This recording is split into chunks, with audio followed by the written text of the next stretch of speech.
Jadi kami dari kelompok 4 dari kelas C dan saya Rahma Hanifah dengan NIM terakhir 137. Saya Muhammad Arif Alvaro, panggilannya Arif dengan NIM terakhir 138. Saya Naila Saradila, biasa dipanggil Naila dengan NIM terakhir 139. Saya Nabila Juri lagi bisa dipanggil Abi dengan NIM akhir 139. Dan Emal Kalafnya di kantor dengan Nabi Rival dengan NIM 140. Jadi di sini kami sedang melakukan sosialisasi bertemakan animal welfare, hewan peliharaan. Stay tune. Better now that we're older. High school in Jakarta, sort of modern Sparta. Had no chance against the teenage suburban Armadas. We were synonymous. Assalamualaikum warahmatullahi wabarakatuh. Waalaikumsalam. Oke, jadi semuanya perkenalkan kami di sini mahasiswa-mahasiswa dari Fakultas Kedokteran Hewan dan Air. Kami di sini mau melakukan penyuluhan tentang animal welfare atau kesejahteraan hewan. Jadi pertama-tama di sini ada saya Muhammad Arif Alvaro atau bisa kata panggil Arif. Di sini ada teman saya. Perkenalkan, saya Naila Saradila, biasa dipanggil Naila. Oke. Saya sebelumnya kakaknya bisa perkenalan dulu. Boleh, perkenalkan nama saya Abdel Firdaus, bisa dipanggil Abda dari ITS. Salam kenal Kak Abda. Ya, halo, kenalin aku Naufa juga dari ITS. Kakaknya? Aku Razik dari ITS. Aku Ilmi dari PEN. Aku dan Afla dari PEN. Saya salah kenal semuanya. Jadi yang pertama apa nih? Animal welfare. Nah, animal welfare itu apa? Konsep kesejahteraan pada hewannya. Jadi konsep dari animal welfare ini yang pertama itu ada sehat secara fisik, nyaman secara lingkungan, kemudian stabil secara mental dan emosional, dan memastikan hewan kesayangan kita itu mengekspresikan perilaku dengan normal. Nah, bukan hanya memenuhi kebutuhan dasarnya seperti makanan dan memenuhi tempat tinggal yang layak, tapi juga kita harus mencakup dari segi psikologis dan juga emosional yang nantinya juga berpengaruh pada kesehatan hewan kita. Oke, jadi itu tadi kan konsep animal welfare itu sendiri. Tapi sebelum itu, kita itu ada yang namanya 5 freedoms. Nah, apa aja 5 freedoms ini? 5 freedoms itu adalah prinsip-prinsip yang diteruskan yang mungkin pertama kali itu benar-benar dibawa itu pada tahun 2016 pada jurnal John Webster. Oke. Jadi itu tuh ada 5 freedoms. Yang pertama itu adalah freedom from hunger and thirst. Itu atau yang bisa kalian bilang itu dari lapar dan haus. Jadi hewan kalian itu tuh harus memiliki hak untuk bisa mendapatkan makanan bernutrisi dan juga air bersih agar mereka itu tidak kelaparan ataupun kehausan. Nah, yang kedua itu adalah freedom from discomfort atau ketidaknyamanan. Nah, ketidaknyamanan ini berasal dari lingkungannya yang tidak nyaman. Itu maksudnya tuh kayak mungkin lingkungannya yang kotor, tempat tidur yang tidak bersih, atau mungkin makanan dan tempat minuman yang tidak bersih juga. Nah, semua itu harus kalian hindari agar hewan kita ini merasa nyaman di lingkungan ini. Yang ketiga itu ada freedom from pain, injury, and disease. Nah, itu tuh apa sih? Rasa sakit, luka, dan penyakit. Nah, cara untuk kita menghindari ini adalah dengan cara untuk membawanya ke dokter atau check up sekitar berapa kali, mungkin berapa bulan sekali gitu. Nah, dengan cara itu kita bakal menghindari penyakit-penyakit yang mungkin menimbulkan masalah pada kehidupan hewan kita dan juga mungkin hal-hal yang bisa membahayakan. Selanjutnya kita juga ada freedom to express normal behavior atau kebebasan untuk mengekspresikan sikap atau perilaku normal mereka. Jadi di sini mereka itu harus memiliki kebebasan untuk bersikap seperti mereka pada alaminya. Jadi kita itu sebagai pemilik atau mungkin manusia-manusia biasa itu harus memberikan mereka tempat atau lingkungan yang sesuai dan mendukung seperti di tempat alaminya gitu. Lanjut, kita ada freedom from fear and stress. Jadi fear and stress itu atau rasa takut dan stres itu adalah lingkungan tempat di mana para hewan-hewan tersebut bisa merasa tenang dan aman dan nyaman tanpa takut oleh rasa sakit atau stres atau mungkin kekurangan makanan atau semacamnya. Jadi dengan kelima hal itu kita itu bisa memastikan kalau hewan-hewan peliharaan kita itu akan tenang, nyaman tinggal bersama kita dan mungkin akan bertambah panjang umurnya. Selain itu juga ada dua prinsip. Yang pertama itu tidak membahayakan hewan peliharaan kita, dan juga kita harus memberikan kebaikan. Nah, contohnya sendiri itu kayak kucing. Nah, kucing ini punya sensitivitas yang tinggi terhadap perubahan lingkungan. Jadi kita harus memastikan dan lebih aware terhadap gejala atau kondisi terhadap hewan peliharaan. Selanjutnya ada aspek kesehatan atau one health. Nah, aspek kesehatan atau one health sendiri ini dikembangkan untuk mendekatkan kita akan pentingnya menjaga hewan, menjaga kita sendiri manusia, dan juga menjaga lingkungan, karena kita merupakan satu kesatuan. Lalu selanjutnya ada aspek ekonomi dan bisnis. Jadi contohnya ketika kita mempunyai usaha yang berbasis animal, kita tuh perlu menjaga kesejahteraan hewan. Jika kita melakukan pelanggaran tersebut, kita dapat menyeroti kepercayaan konsumen kepada kita, lalu bisa menyebarkan penyakit kepada hewan-hewan tersebut, dan yang terakhir bisa merusak reputasi usaha. Oke, selanjutnya kita ada studi kasus nih. Nah, misal ada sebuah rumah itu kayak punya 2 ekor kucing. Nah, itu dimana kucingnya itu ditempatkan di kayak ruangan yang kurang nyaman gitu, kayak kotor, kumuh. Terus makanannya itu cuma ikan asin dan nasi. Itu juga jarang dibersih, dibawa ke grooming gitu. Nah, seminggu terakhir ini kucingnya tuh mengalami kayak kerontokan, terus sering nafsu makannya berkurang, terus suka menggaruk-garuk kulit sampai kemerahan gitu. Nah, setelah dilakukan penelitian ditemukan kayak makannya tuh kurang bernutrisi, terus kayak vitaminnya tuh kurang seimbang gitu lah. Nah, terus sama tempat makannya tuh kotor, jarang dibersihkan, sisa makan kemarin tuh nggak dibersihkan. Nah, terus terdapat cacing gitu di dalam tubuhnya, kayak perutnya tuh membujit gitu, itu karena jarang divaksin.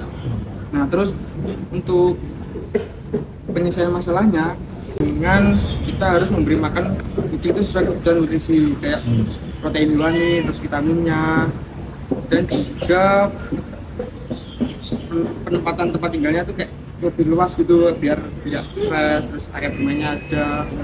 Selain itu juga grooming dan melakukan vaksin supaya hewan tersebut sehat, ya minimal 3 bulan sekali, itu nggak apa-apa. Lanjut, di sini kami tidak sempat karena sedang hujan. Oke. Jadi di sini kami akan melanjutkan pembahasan mengenai upaya meningkatkan animal welfare setelah tadi yang sudah disampaikan oleh teman-teman kami tadi. Jadi yang pertama itu adalah mengenai tempat tinggal yang layak, yaitu dengan menjaga tempat yang mereka. Salah satunya itu mengenai kandang ya. Di sini kita membicarakan mengenai kebersihan kandang, yang dimana kandang itu biasanya juga sekali dengan litter box ya kan. Nah, di sini ada yang punya hewan. Nah, alangkah baiknya sebagai pemelihara itu selalu membersihkan kotoran hewan yang ada di litter box itu. Jangan sampai litter box itu sampai dihinggap oleh lalat dan sampai menimbulkan tumbuhnya belatung. Dan itu akan meningkatkan mengurangi kehigienitasan yang ada di kandang tersebut, dan pastinya hewan tersebut akan merasa tidak nyaman. Dan yang sudah dijelaskan tadi juga mengenai ruang gerak. Seperti yang sudah kita tahu bahwa makhluk hidup itu membutuhkan ruang gerak ya. Nah, kalau misalnya mereka itu kekurangan dengan ruang gerak, pastinya itu akan meningkatkan tingkat stres mereka, dan itu adalah hal yang sangat buruk. Karena pada dasarnya tuh hewan tuh membutuhkan lingkup untuk bisa bergerak dan juga untuk mengeksplor gitu. Lalu yang kedua ini adalah nutrisi yang tepat. Nutrisi yang tepat itu ketika kita tuh memilih makanan yang kita sediakan untuk hewan itu sendiri. Seperti memilih makanan-makanan, biasanya tuh sekarang ada kayak makanan yang kering dan juga yang basah gitu ya. Biasanya tuh ada beberapa merek yang bisa memberikan nutrisi yang tepat jika dia tuh memiliki protein yang tinggi. Nah, dari situ juga kita itu bisa memilih dari merek-merek yang bagus juga. Lalu selanjutnya, dengan membahas minuman yang segar juga. Minuman yang segar di sini tuh yang dimaksud adalah minuman yang biasa kita minum adalah minuman yang matang ya. Dan itu sangat disarankan oleh dokter hewan memberikan minuman dari minuman galon gitu, bukan minuman dari keran, karena kan minuman air yang ada di keran yang ada di Indonesia itu sendiri biasanya tuh masih kurang higienis, masih banyak bakteri dan juga kuman yang bisa tumbuh di dalam tubuh mereka gitu. Lalu lanjut, yaitu mengenai perawatan kesehatan. Di sini tuh ada 2, yaitu vaksinasi dan juga medical check up secara rutin. Nah, vaksinasi sendiri itu bisa menghindari yang namanya zoonosis. Tahu zoonosis tidak? Nah, zoonosis itu sendiri adalah penyakit dari hewan yang bisa ditularkan kepada manusia. Lalu zoonosis, kita ulangi, 1, 2, 3. Zoonosis. Nah, zoonosis itu sendiri seperti rabies dan juga flu burung, itu kan sangat berbahaya ya untuk manusia. Maka dari itu kita harus memberikan tindakan preventif dengan cara memberikan vaksinasi. Nah, selain vaksinasi juga itu ada yang namanya medical check up secara rutin, yaitu ke dokter hewan. Mungkin untuk untuk hewan yang masih kecil tuh selama 3 sampai 4 kali sekali gitu. Nah, untuk yang udah besar tuh mungkin 6 sampai 12 bulan sekali gitu. Supaya mereka itu bisa dilihat nih kondisi fisiknya, mulai dari mata, mulut, terus dipalpasi juga. Dipalpasi itu ketika mereka tuh diraba ininya, organ dalamnya, dan juga di stetoskop gitu. Apakah ada cairan di dalamnya, apakah detak jantungnya bagus dan normal gitu. Kalau di grooming ini tuh biasanya ada di pet shop, atau mungkin jika ingin mengurangi dana bisa grooming secara mandiri, dan itu sangat banyak sekali video tutorial yang ada di internet gitu ya. Dan singkat saja, yang terakhir ini adalah pendidikan dan pencegahan. Nah, salah satunya itu ketika kita berkumpul di sini dengan cara memberikan ilmu-ilmu mengenai animal welfare ini. Nah, dari sosialisasi yang sekarang ini, kami harap teman-teman yang ada di sini yang sudah meluangkan waktu itu bisa memberikan dan juga menerapkan animal welfare kepada hewan kesayangan maupun hewan-hewan yang ada di jalanan seperti itu.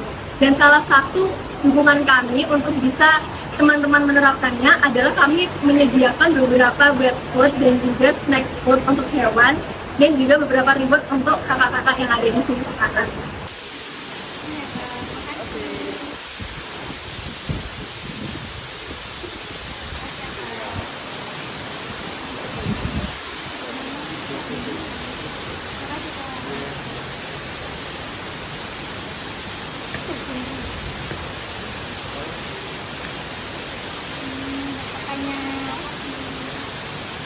Thank you. Oke Kak, setelah kami sosialisasi, apa yang sudah Kakak dapat? Jadi kalau dari saya sendiri, dari sosialisasi tadi, saya baru tahu kalau kita itu harus merawat hewan yang kita pelihara itu dengan cara vaksin atau dengan grooming atau yang lainnya gitu lah.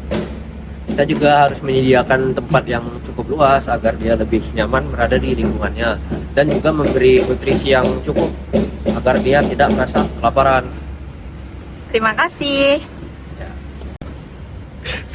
Mulai. Oke Kak, selama kami sosialisasi, apa yang sudah Kakak dapat?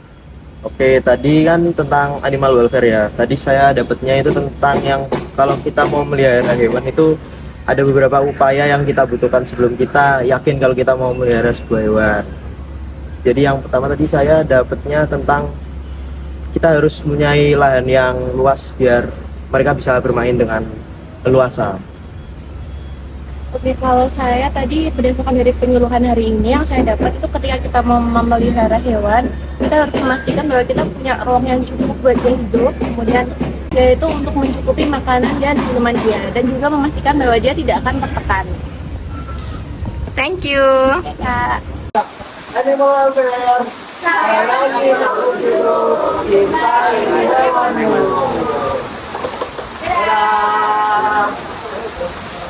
Foto yuk. Mau kemana nih?